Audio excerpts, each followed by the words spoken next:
Кешірі қымбатты бауырластар, үйлеріңізге амандық пен тыныштық болсын. Құрметті тыңдарман, мен бір газеттен қызық мақаланы оқыдым.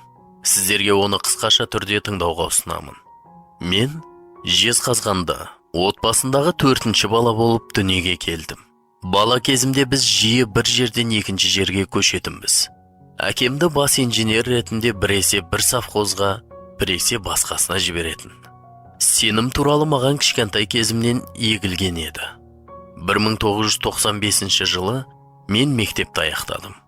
Сонда мен алғашқы рет достарымның опасыздығымен кездестім. Бұл мені қатты есеңгіретіп тастады. Сол кезде мен бүкіл өмір бойына кім маған адал болар екен деп ойлана бастадым. Туған туыстарым ба? Алайда сол сәтте олар менің қасымда емес еді. Мен әжемнің үйінде тұратынмын. Өзімнің барлық ойларымнан мен мынадай қорытындыға келдім. Әрқашан менің қасымда болған Құдай ғана адал. Оны іздеймін деп өзіме өзім сөз бердім. Әжем сенуші болатын. Ол намаз оқып, ораза ұстайтын. Мен оған сұрақтар қоя бастадым. Алайда ол жауап беруге еріне ме, әлде сұрақтарыма шынымен жауап бере алмай ма білмедім. Ол тек Алланы жақыннан танып білу мүмкін емес. Оған тек табыну керек деп айтатын. Әжемнен мардымды жауап алмаған соң, мен мешітке бардым. Адамдарды бақыладым. Молдамен сөйлестім. Бірақ бәрібір сұрақтарыма жауап ала алмадым. Мен ол жерден көңілім түсіп, үмітсіздікпен қайттым. Сөйтіп Құдайды басқа жерден іздеуге бел будым. Кришнаиттерге бардым.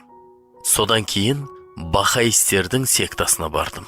Бірақ еш жерде бір айдан артық қала алмадым.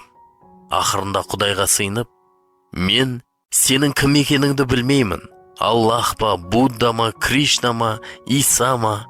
Бірақ сенің бар екеніңді және қазір мені естіп тұрғаныңды білемін. Өтінемін, маған жалғыз тура жолды көрсетші деп жалындым. Келесі күні мен институтқа оқуға тапсыру үшін Алматыға жол жүріп кеттім. Сөйтіп пойызда 3 мәсіхші жігіттермен таныстым.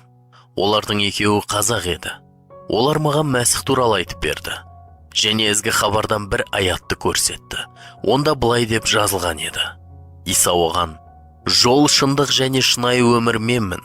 Мен арқылы болмаса ешкім де әкеге бара алмайды. Мен өзімнің сұрағыма жауап алдым.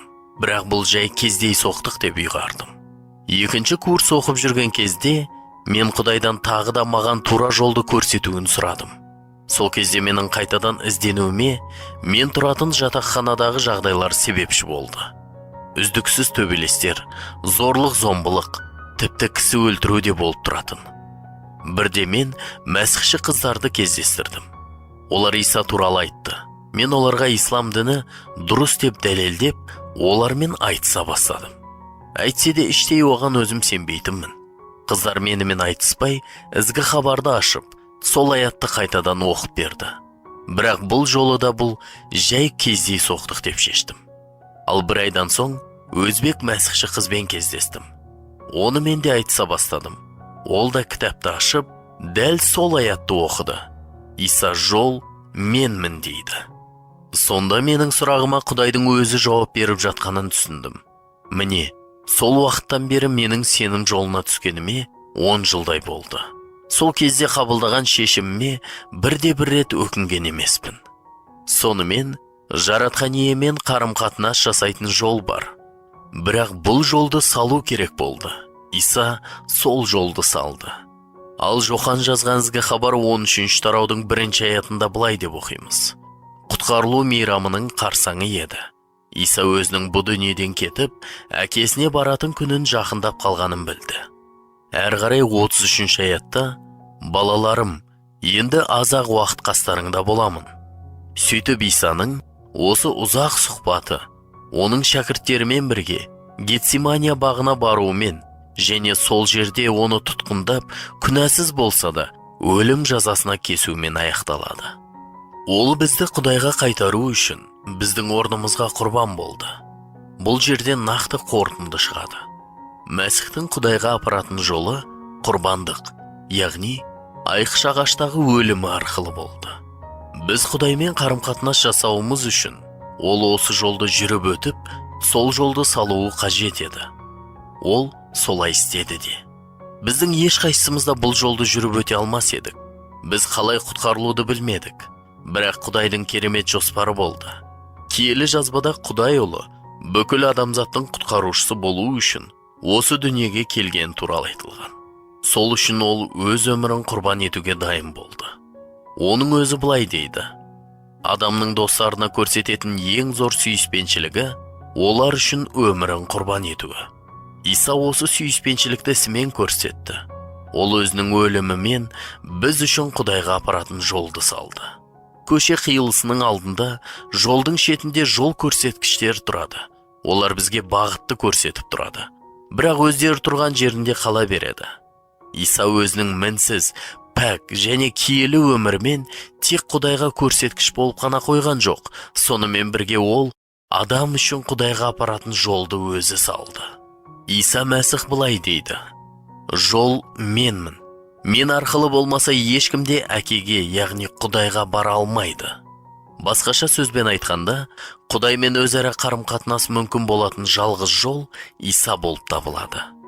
Барлық жолдар Киевке апарады деген мақал бар. Алайда достарым менің, барлық жолдар Құдайға апара бермейді. Бұл жерде тек бір ғана жол бар, жалғыз жол. Және бұл өте байыпты мәселе.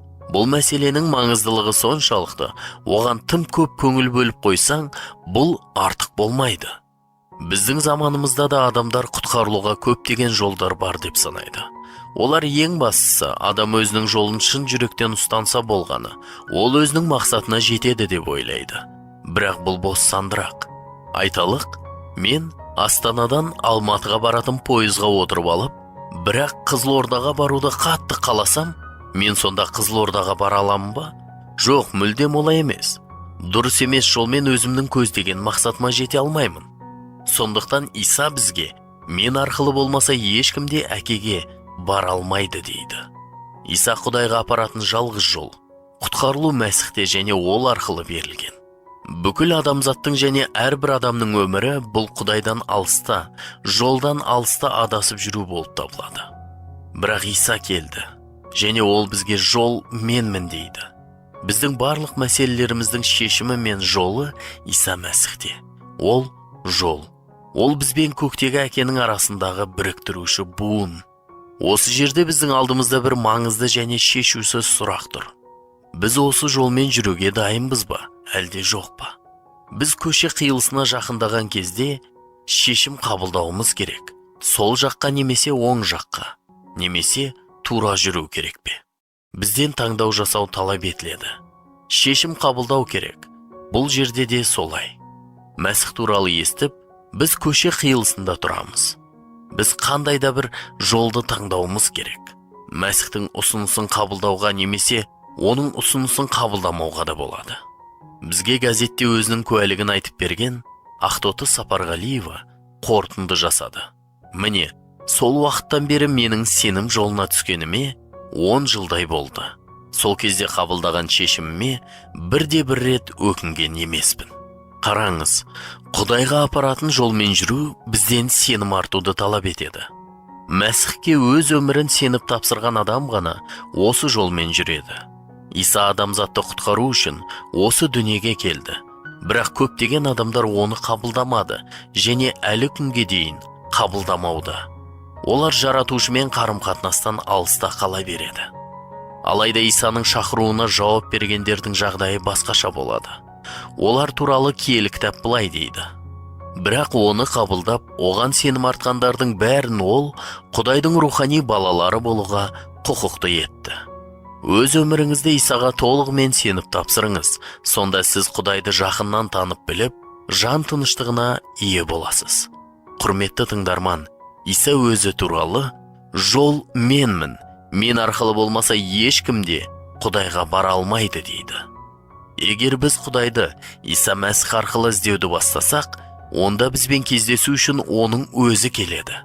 Исаны қабірден іздеп келген әйелдер де осындай жағдайды бастан кешірді. Сөйтіп олар Исаның қайта тірілгені туралы шәкірттеріне айтуға асықты.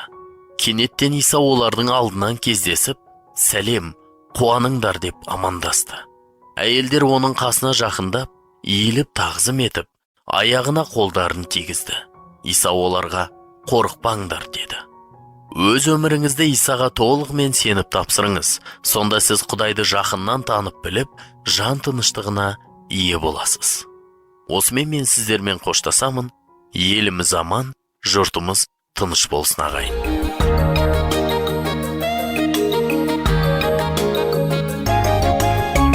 Қымбатты тыңдарман, біз осымен бүгінгі бағдарламаны аяқтаймыз. Егер сіз бүгінгі бағдарламадан өзіңіз үшін пайдалы мағлұмат алған болсаңыз, немесе сізде қандай да сұрақтар туындаған болса, егер сіз өмірдің қайнар көзі болған киелі жазба кітабына ие болуды қаласаңыз, бізге хат жазып жіберіңіз. сіз Орта Азияда тұратын болсаңыз, біз сізге хабарларымыз жазылған аудио таспа немесе киелі жазба кітабын сыйлық ретінде салып жібереміз. Біздің электрондық поштамызға хабарласуыңызға болады. Біздің электрондық адресіміз mostik7 айқұлақ inbox.ru. Сонымен бірге +7 707 385 83 нөміріне хабарлама жіберуіңізге де болады. Сізге осы нөмірде WhatsApp, Viber, Telegram жүйелері іске қосылғанын хабарлаймыз. Мен қайталаймын. +7 707 385 83 Сізден келген әрбір хат немесе хабарлама үшін біз өте қуанышты боламыз. Жаратқан ие сізді және жақындарыңызды қорғап, аман сақтасын. Сенемін мен сенемін ұлы Құдайыма, рахымын төкті Құдай жанарыма.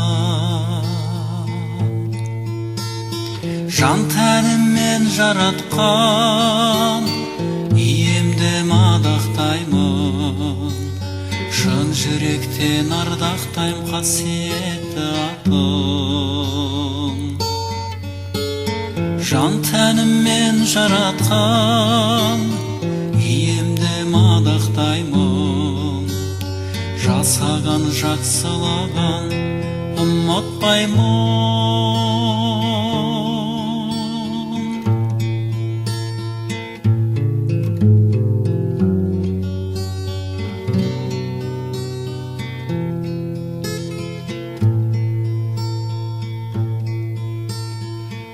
Бізді күнәмізден тазалайды,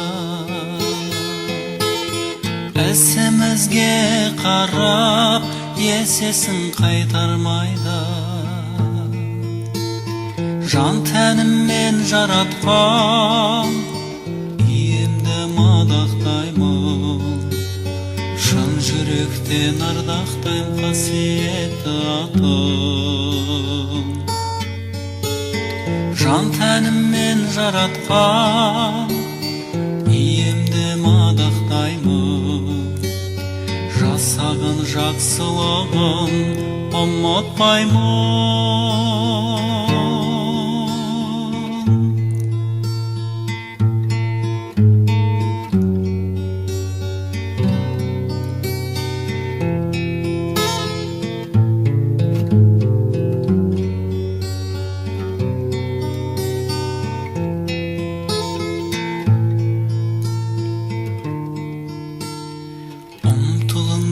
Бауырлар Құдайдың жолына,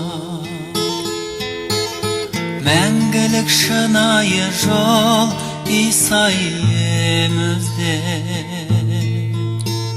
Жан тәніммен жаратқан иемді мадақтаймын, шын жүректен ардақтайым қасиетті атын.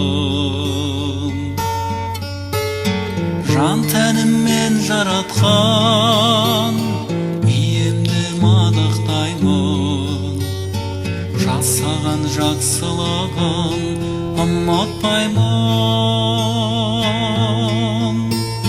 Жан тәніммен жаратқан иемді мадақтаймын, шын жүректен ардақтайым қасиетті атын. Жан тәніммен жаратқан иемді мадақтаймын, жақсылығын ұмытпаймын.